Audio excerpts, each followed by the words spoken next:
ನಮಸ್ಕಾರ. First tube ನ ಮತ್ತೊಂದು ವಿಡಿಯೋಗೆ ಸ್ವಾಗತ.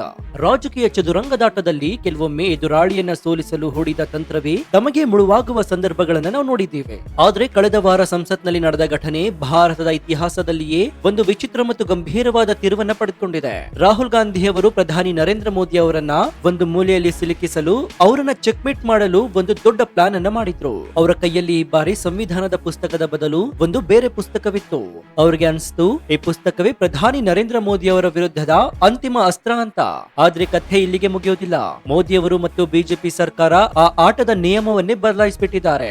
ರಾಹುಲ್ ಗಾಂಧಿ ಯಾವ ಬಲೆಯನ್ನ ಮೋದಿ ಅವರಿಗಾಗಿ ಹೆಣೆದಿದ್ದರು, ಈಗ ಅದೇ ಬಲೆಯಲ್ಲಿ ರಾಹುಲ್ ಗಾಂಧಿ ಎಷ್ಟು ಕೆಟ್ಟದಾಗಿ ಸಿಕ್ಕಾಕೊಂಡಿದ್ದಾರೆ ಅಂದ್ರೆ ಅದು ಕೇವಲ ರಾಜಕೀಯ ಸೋಲಲ್ಲ, ಬದಲಾಗಿ ಕಾನೂನಾತ್ಮಕವಾಗಿಯೂ ಕೂಡ ದೊಡ್ಡ ಕುತ್ತು ತರುವ ಸಾಧ್ಯತೆ ಇದೆ. ಹಾಗಾದ್ರೆ ರಾಹುಲ್ ಗಾಂಧಿ ಸಂಸತ್ತಿಗೆ ತಂದಂತಹ ನಿಗೂಢ ಪುಸ್ತಕ ಯಾವುದು? ಪ್ರಕಟವಾಗದ ಪುಸ್ತಕ ರಾಹುಲ್ ಕೈಗೆ ಸಿಕ್ಕಿದ ಹೇಗೆ? ಇದು ಕೇವಲ ರಾಜಕೀಯವೇ ಅಥವಾ ದೇಶದ ಭದ್ರತೆಗೆ ಸಂಬಂಧಿಸಿದ ಗಂಭೀರ ಅಪರಾಧವಾ? ಬಿಜೆಪಿ ಸರ್ಕಾರ ಈಗ ರಾಹುಲ್ ಗಾಂಧಿ ಮತ್ತು ಗಾಂಧಿ ಕುಟುಂಬದ ವಿರುದ್ಧ ಹೂಡಿರುವಂತಹ ಪ್ರತಿತಂತ್ರವೇನು? ಈ ಎಲ್ಲ ಮಾಹಿತಿಯನ್ನು ಇವತ್ತಿನ ಈ ವಿಡಿಯೋದಲ್ಲಿ ನೋಡೋಣ. ಆದ್ರೆ ಅದಕ್ಕೂ ಮುನ್ನ ನಿಮ್ಗೇನನ್ಸುತ್ತೆ? ಮೋದಿ ವಿರುದ್ಧ ಗೆದ್ದು ರಾಹುಲ್ ಗಾಂಧಿ ಪ್ರಧಾನಿ ಆಗ್ಬೇಕಾ? ನಿಮ್ಗೇನನ್ಸುತ್ತೆ ಅಂತ ಕಮೆಂಟ್ ಮಾಡಿ ಹಾಗೂ ವಿಡಿಯೋಗೆ ಲೈಕ್ ಕೊಡಿ.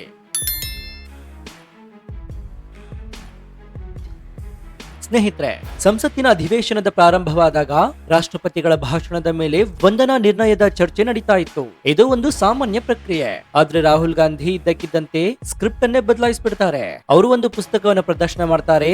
ಆ ಪುಸ್ತಕದ ಹೆಸರು 4 Stars of Destiny.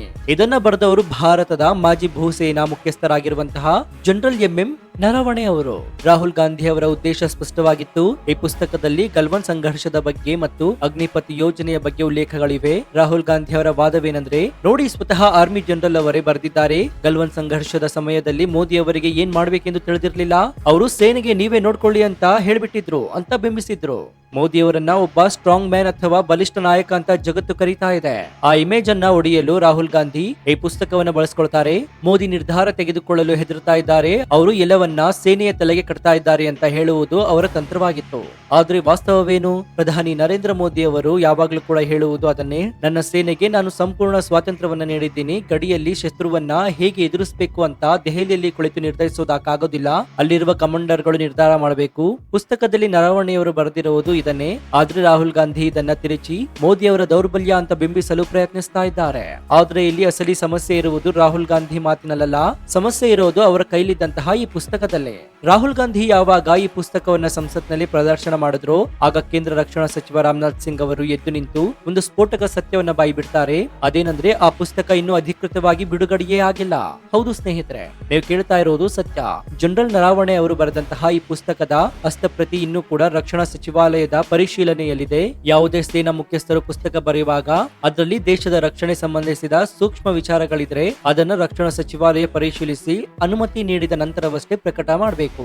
ಪ್ರಕಾಶಕರಾದ penguin random house ಕೂಡ ಸ್ಪಷ್ಟಪಡಿಸಿದೆ, ಈ ಪುಸ್ತಕ ಇನ್ನೂ ಕೂಡ ಮಾರುಕಟ್ಟೆಗೆ ಬಂದಿಲ್ಲ, ಇದು ಪ್ರಕಟವಾಗಿಲ್ಲ ಅಂತ. ಹಾಗಾದ್ರೆ ಇಲ್ಲಿ ಉದ್ಭವಿಸುವ ಪ್ರಶ್ನೆ ಏನು? ಇನ್ನೂ ಪ್ರಕಟವಾಗದ, ಅಂಗಡಿಗಳಲ್ಲಿ ಸಿಗದ, ಆನ್ಲೈನ್ ನಲ್ಲೂ ಕೂಡ ಲಭ್ಯವಿಲ್ಲದ ಪುಸ್ತಕದ ಪ್ರತಿ ರಾಹುಲ್ ಗಾಂಧಿ ಅವರ ಕೈಗೆ ಹೇಗ್ ಬಂತು? ಇದು ಕೇವಲ ಒಂದು ಪುಸ್ತಕವೋ ಅಥವಾ ರಕ್ಷಣಾ ಇಲಾಖೆಯ ರಹಸ್ಯ ದಾಖಲೆಯೋ? ಇಲ್ಲಿಯೇ ಪ್ರಧಾನಿ ನರೇಂದ್ರ ಮೋದಿ ಅವರ ಸರ್ಕಾರ ರಾಹುಲ್ ಗಾಂಧಿ ಅವರನ್ನ ಸಿಲುಕಿಸಿದ್ದು. ರಾಹುಲ್ ಗಾಂಧಿ ಅಂದ್ಕೊಂಡಿದ್ದು ತಾನು ಮೋದಿ ಅವರನ್ನ ಕಾರ್ನರ್ ಮಾಡ್ತೀನಿ ಅಂತ. ಆದ್ರೆ ಆಗಿದ್ದೇ ಬೇರೆ. ಅವರು ಹಿಡಿದುಕೊಂಡಿದ್ದ ಆ ಪುಸ್ತಕವೇ ಈಗ ಅವರು ದೇಶದ ಕಾನೂನಿನ ಕುಣಿಕೆಗೆ ಸಿಲುಕಿಸುವಂತಾಗಿದೆ. ಇನ್ನು ಸ್ನೇಹಿತರೆ, ಇದು ಕೇವಲ ಹಕ್ಕುಸ್ವಾಮ್ಯದ ವಿಷಯವಲ್ಲ, ಇದು ರಾಷ್ಟ್ರೀಯ ಭದ್ರತೆಯ ವಿಚಾರ. ಭಾರತದಲ್ಲಿ ಅಧಿಕೃತ ರಹಸ್ಯಗಳ ಕಾಯ್ದೆ ಎನ್ನುವಂತಹ ಒಂದು ಕಾನೂನಿದೆ. ಇದರ ಪ್ರಕಾರ ದೇಶದ ರಕ್ಷಣೆಗೆ ಸಂಬಂಧಿಸಿದ ಸೇನೆಯ ಕಾರ್ಯಾಚರಣೆಗೆ ಸಂಬಂಧಿಸಿದ ಯಾವುದೇ ದಾಖಲೆಗಳು ಸರ್ಕಾರದ ಅನುಮತಿ ಇಲ್ಲದೆ ಹೊರಗೆ ಬಂದರೆ ಅಥವಾ ಯಾರಾದ್ರೂ ಅನಧಿಕೃತ ವ್ಯಕ್ತಿ ಅದನ್ನ ಹೊಂದಿದ್ದರೆ ಅದು ದೇಶದ್ರೋಹಕ್ಕೆ ಸಮಾನವಾದ ಅಪರಾಧವಾಗಬಹುದು. ಈ ಪುಸ್ತಕದಲ್ಲಿ ಗಲ್ವಾನ್ ಸಂಘರ್ಷದ ಸೇನಾ ಚಲನವಲನಗಳ ಬಗ್ಗೆ ಬರೆದಿರಬಹುದು, ಅಗ್ನಿಪಥ್ ಯೋಜನೆಯ ರಚನೆಯ ರಹಸ್ಯಗಳಿರಬಹುದು, ಚೀನಾದೊಂದಿಗಿನ ಮಾತುಕತೆಯ ವಿವರಗಳಿರಬಹುದು. ಈ ಎಲ್ಲಾ ಮಾಹಿತಿಯನ್ನ ಇನ್ನು ರಕ್ಷಣಾ ಇಲಾಖೆಯ ಪರಿಶೀಲನೆಯಲ್ಲಿದೆ. ಅಂದ್ರೆ ಇವು ಇನ್ನೂ ಕೂಡ ರಹಸ್ಯ ದಾಖಲೆಗಳು. ಇಂತಹ ರಹಸ್ಯ ದಾಖಲೆಯ ಪ್ರತಿಯನ್ನ ವಿರೋಧ ಪಕ್ಷದ ನಾಯಕರೊಬ್ಬರು ಸಂಸತ್ನಲ್ಲಿ ಪ್ರದರ್ಶಿಸುತ್ತಾನೆ ಅಂತಂದ್ರೆ ಅದರ ಅರ್ಥ ಏನು? ಇದಕ್ಕೆ 2 ಸಾಧ್ಯತೆಗಳಿವೆ. ಯಾರೋ ರಕ್ಷಣಾ ಇಲಾಖೆಯ ಒಳಗಿನಿಂದ ಈ ಮಾಹಿತಿಯನ್ನ ಕದ್ದು ರಾಹುಲ್ ಗಾಂಧಿ ಅವರಿಗೆ ನೀಡಿದ್ದಾರೆ, ಅಥವಾ ಸ್ವತಃ ರಾಹುಲ್ ಗಾಂಧಿ ಅವರೇ ಯಾವುದೋ ಅನಧಿಕೃತ ಮೂಲಗಳಿಂದ ಇದನ್ನ ಪಡೆದಿರಬಹುದು. ಈಗಾಗಲೇ ದೆಹಲಿ ಪೊಲೀಸರು ಈ ಬಗ್ಗೆ ಎಫ್ಐಆರ್ ಅನ್ನು ದಾಖಲಿಸಿಕೊಂಡಿದ್ದು ತನಿಖೆಯನ್ನು ನಡೆಸ್ತಾ ಇದ್ದಾರೆ ಅಂತ ವರದಿಯಾಗಿದೆ. ಪೊಲೀಸರು ಈಗ ಹುಡುಕ್ತಾ ಇರೋದು ಆ ಮೂಲ ಯಾವುದು ಅಂತ. ಯಾರು ಈ PDF ಫೈಲ್ ಅನ್ನ ಲೀಕ್ ಮಾಡಿದ್ರು, ರಾಹುಲ್ ಗಾಂಧಿ ಬಳಿ ಇರುವಂತಹ ಪ್ರತಿ ಎಲ್ಲಿಂದ ಬಂತು? ಒಂದ್ ವೇಳೆ ರಾಹುಲ್ ಗಾಂಧಿ ಇದು ನನಗೆ ಇಂಥವರು ಕೊಟ್ರು ಅಂತ ಹೇಳಿದ್ರೆ ಆ ವ್ಯಕ್ತಿ ಸಿಕ್ಕಿ ಬೀಳ್ತಾನೆ. ಹೇಳದೇ ಇದ್ರೆ ಕದ್ದ ಮಾಲು ನಿಮ್ಮ ಹತ್ರ ಹೇಗ್ ಬಂತು ಅಂತ ರಾಹುಲ್ ಗಾಂಧಿ ಉತ್ತರಿಸಬೇಕಾಗತ್ತೆ. ಇದನ್ನೇ ನಾವು ರಾಜಕೀಯ ಚೆಕ್ ಮೇಟ್ ಅನ್ನೋದು. ಇನ್ನು ರಾಹುಲ್ ಗಾಂಧಿ ಅವರು ಈ ಒಂದು ಅನಧಿಕೃತ ಪುಸ್ತಕವನ್ನ ಸಂಸತ್ಗೆ ತಂದಿದ್ದೇ ತಡ. ಬಿಜೆಪಿ ಈಗ ಒಂದು ಹೊಸ ಅಸ್ತ್ರವನ್ನ ಪ್ರಯೋಗಿಸಲು ಸಿದ್ಧವಾಗಿದೆ. ಅದೇನಂದ್ರೆ ಗಾಂಧಿ ಕುಟುಂಬದ ಇತಿಹಾಸವನ್ನ ಬಯಲು ಮಾಡುವ ಪುಸ್ತಕಗಳ ಬಿಡುಗಡೆ. ಇಷ್ಟು ದಿನ ಕಾಂಗ್ರೆಸ್ ಸರ್ಕಾರವಿದ್ದಾಗ ನೆಹರು, ಇಂದಿರಾ ಗಾಂಧಿ, ರಾಜೀವ್ ಗಾಂಧಿ ಅಥವಾ ಸೋನಿಯಾ ಗಾಂಧಿ ಅವರ ಬಗ್ಗೆ ಬರೆದ ಎಷ್ಟು ಪುಸ್ತಕಗಳು ಭಾರತದಲ್ಲಿ ನಿಷೇಧಿಸಲಾಗಿತ್ತು. ಆ ಪುಸ್ತಕಗಳಲ್ಲಿ ಗಾಂಧಿ ಕುಟುಂಬದ ಕರಾಳ ಸತ್ಯಗಳಿವೆ, ತುರ್ತು ಪರಿಸ್ಥಿತಿಯ ರಹಸ್ಯಗಳಿವೆ ಮತ್ತು ಸೋನಿಯಾ ಗಾಂಧಿ ಅವರ ಹಿನ್ನೆಲೆಯ ಬಗ್ಗೆ ಮಾಹಿತಿಗಳಿವೆ ಎನ್ನಲಾಗ್ತಾ ಇದೆ.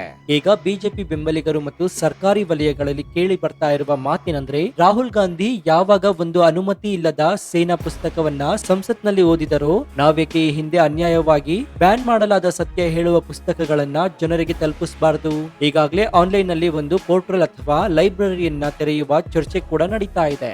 ಅಲ್ಲಿ ಎಲ್ಲಾ ನಿಷೇಧಿತ ಪುಸ್ತಕಗಳನ್ನ ಡಿಜಿಟಲ್ ರೂಪದಲ್ಲಿ ಜನರಿಗೆ ಲಭ್ಯವಾಗುವಂತೆ ಮಾಡಬಹುದು. ಉದಾಹರಣೆಗೆ ಸೋನಿಯಾ ಗಾಂಧಿ ಅವರ ಜೀವನದ ಆಧಾರಿತ ದ ರೆಡ್ ಸ್ಯಾರಿ ಎಂಬಂತಹ ಪುಸ್ತಕದ ಬಗ್ಗೆ ನಿಮ್ಗೆ ಗೊತ್ತಿರಬಹುದು. ಅದನ್ನ ಕಾಂಗ್ರೆಸ್ ವಿರೋಧಿಸಿದ್ದು ಈಗ ಇಂತಹ ಪುಸ್ತಕಗಳು ಮುನ್ನೆಲೆಗೆ ಬರ್ತಾ ಇವೆ. ರಾಹುಲ್ ಗಾಂಧಿ ಅವರು ತಾನು ಬೇಟೆಗಾರನಾಗಲು ಹೋಗಿ ಈಗ ತಾವೇ ಭೇಟಿಯಾಗಿದ್ದಾರೆ. ಒಂದ್ ಕಡೆ ಕಾನೂನಿನ ಕುಣಿಕೆ, ಇನ್ನೊಂದು ಕಡೆ ತನ್ನ ಕುಟುಂಬದ ರಹಸ್ಯಗಳು ಹೊರಬರುವ ಭಯ.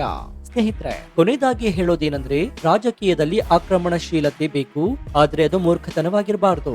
ರಾಹುಲ್ ಗಾಂಧಿ ಅವರು ಮೋದಿ ಅವರನ್ನ ವಿರೋಧಿಸುವ ಭರದಲ್ಲಿ ದೇಶದ ರಕ್ಷಣಾ ವ್ಯವಸ್ಥೆಯನ್ನ ಪ್ರೋಟೋಕಾಲ್ ಅನ್ನೇ ಮುರಿದಿದ್ದಾರೆ. ಜನರಲ್ ನರವಣೆ ಅವರೇ ಹೇಳುವಂತೆ ನನ್ನ ಪುಸ್ತಕ ಇನ್ನೂ ಬಂದಿಲ್ಲ ಎನ್ನುವಾಗ ರಾಹುಲ್ ಗಾಂಧಿ ನನ್ನ ಹತ್ರ ಪುಸ್ತಕವಿದೆ ಎನ್ನುವುದು ಅವರ ವಿಶ್ವಾಸಾರ್ಹತೆಯನ್ನ ಹಾಳು ಮಾಡ್ತಾ ಇದೆ. ಈಗ ಚೆಂಡು ಸರ್ಕಾರದ ಅಂಗಳದಲ್ಲಿದೆ, ತನಿಖೆ ಮುಂದುವರಿಯಲಿದೆ. ರಾಹುಲ್ ಗಾಂಧಿಗೆ ಈ ಪುಸ್ತಕ ಕೊಟ್ಟಿದ್ದು ಯಾರು, ಇದರ ಹಿಂದಿರುವ ಉದ್ದೇಶವೇನು ಎಂಬುದು ಹೊರಬರಬೇಕಾಗಿದೆ. ಅಲ್ಲಿಯವರೆಗೆ ರಾಹುಲ್ ಗಾಂಧಿ ಹೆಣದ ಬಲೆಯಲ್ಲಿ ಅವರೇ ಸಿಕ್ಕಾಕೊಂಡಿರುವುದಂತೂ ಸತ್ಯ. ಮೋದಿಯವರು ಮತ್ತೊಮ್ಮೆ ಸಾಬೀತು ಮಾಡಿದ್ದಾರೆ, ಅವರ ವಿರುದ್ಧ ಆಡುವಾಗ ನೀವು ಕೇವಲ ರಾಜಕೀಯ ಮಾಡಿದ್ರೆ ಸಾಲದು, ನೀವು ಸತ್ಯದ ಹಾದಿಯಲ್ಲಿದ್ರೆ ಮಾತ್ರ ಉಳಿಗಾರ. ಇಲ್ದಿದ್ರೆ ಗೇಮ್ ಫ್ಲಾಪ್ ಆಗಲು ಹೆಚ್ಚು ಸಮಯ ಬೇಕಾಗುವುದಿಲ್ಲ. ಸೊ ಈ ವಿಡಿಯೋ ಬಗ್ಗೆ ನಿಮ್ಮ ಅಭಿಪ್ರಾಯ ಏನು ಅಂತ ಕಮೆಂಟ್ ಮಾಡಿ ಹಾಗೂ ವಿಡಿಯೋಗೆ ಲೈಕ್ ಕೊಡಿ. ಜೊತೆಗೆ ನೀವಿನ್ನು ನಮ್ಮ ಚಾನೆಲ್ ಅನ್ನ ಸಬ್ಸ್ಕ್ರೈಬ್ ಮಾಡ್ಕೊಂಡಿಲ್ಲ ಅಂದ್ರೆ ಈ ಕೂಡಲೇ ಸಬ್ಸ್ಕ್ರೈಬ್ ಮಾಡಿಕೊಂಡು ಪಕ್ಕದಲ್ಲಿರುವಂತಹ ಬೆಲ್ ಐಕಾನ್ ಅನ್ನು ಪ್ರೆಸ್ ಮಾಡಿ. ಇದರಿಂದ ನಾವು ಹಾಕುವ ಹೊಸ ವಿಡಿಯೋಗಳ ನೋಟಿಫಿಕೇಶನ್ ಮೊದಲು ನಿಮಗೆ ಸಿಗುತ್ತೆ. ಇನ್ನು ನಮ್ಮ ಚಾನೆಲ್ ನಲ್ಲಿ ಇಂತಹ ಅನೇಕ ಕುತೂಹಲಕಾರಿ ವಿಡಿಯೋಗಳು ಇವೆ, ಅವುಗಳನ್ನು ನೋಡಿ ಪ್ರೋತ್ಸಾಹಿಸಿ.